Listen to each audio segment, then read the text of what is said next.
নেতাদের সঙ্গে না ডাকলে আমি যাই না। বড় নেতাদের মান সম্মান আছে, তো তারা যাদের ডাকেন তারা যায়।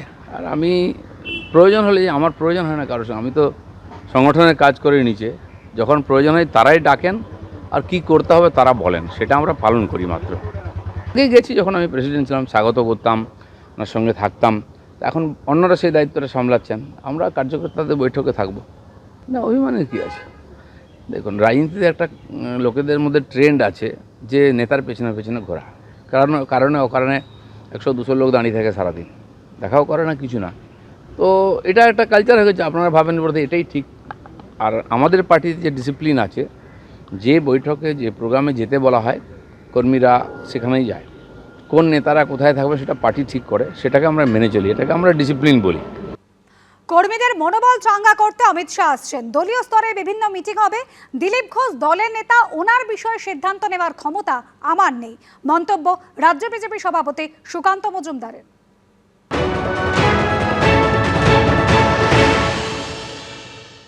প্রধানমন্ত্রী সভা থেকে শুরু হয়ে গেছে। সাংগঠনিক স্তরে মাননীয় গৃহমন্ত্রী সমস্ত মণ্ডল সভাপতি ও মণ্ডলের কার্যকর্তাদেরকে নিয়ে উনি বসবেন। কর্মীদের মধ্যে উৎসাহে কর্মীরা ফুটছে এবং আমি পরিষ্কার, আমার পার্টির নেতারা আমরা সবাই বলে দিয়েছি, বাংলার জনগণকেও এই বার্তাটা দিতে চাই। এবারকার ভোট, এবারকার ইলেকশন শুধুমাত্র বিজেপির সরকার তৈরি করার ইলেকশন নয়, বা তৃণমূল কংগ্রেসকে হটানোর ইলেকশন নয়।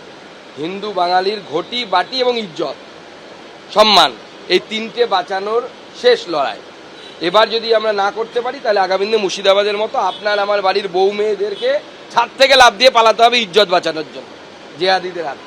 দিলীপ দা আমাদের পার্টির নেতা, কিন্তু উনি সর্বভারতীয় সভাপতি পদে লাস্ট ছিলেন, অতএব ওনার বিষয়ে সিদ্ধান্ত নেওয়ার ক্ষমতা সুকান্ত মজুমদারের নেই।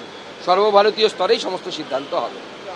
আজ বঙ্গে কেন্দ্রীয় স্বরাষ্ট্রমন্ত্রী অমিত শাহ রাত 9:30 নাগাদ কলকাতা বিমানবন্দরে নামবেন অমিত শাহ। রাত 9:50 বাইপাসের ধারে একটি হোটেলে যাবেন কেন্দ্রীয় স্বরাষ্ট্রমন্ত্রী। সেখানে রাজ্য বিজেপির নেতাদের সঙ্গে বেশ কয়েকটি ঘরোয়া বৈঠক করার কথা রয়েছে অমিত শাহ। কাল সকাল 11টা নাগাদ হোটেল থেকে বেরোবেন। সকাল 11:15 প্রথমে রাজারহাটে CFSL এর নতুন ভবনের উদ্বোধন করবেন অমিত শাহ। দুপুর 2:15 নাগাদ নেতাজি ইন্ডোরে বঙ্গ বিজেপির সাংগঠনিক সভায় যোগ দেবেন। বিকেল 4টে নাগাদ স্বামী বিবেকানন্দের বাড়িতে যাবেন কেন্দ্রীয় স্বরাষ্ট্রমন্ত্রী। সনাতনী সমাজের প্রতিনিধিদের সঙ্গে সেখানে তার বৈঠক করার কথা রয়েছে। তারপর ফের দিল্লির উদ্দেশ্যে রওনা হবেন অমিত শাহ।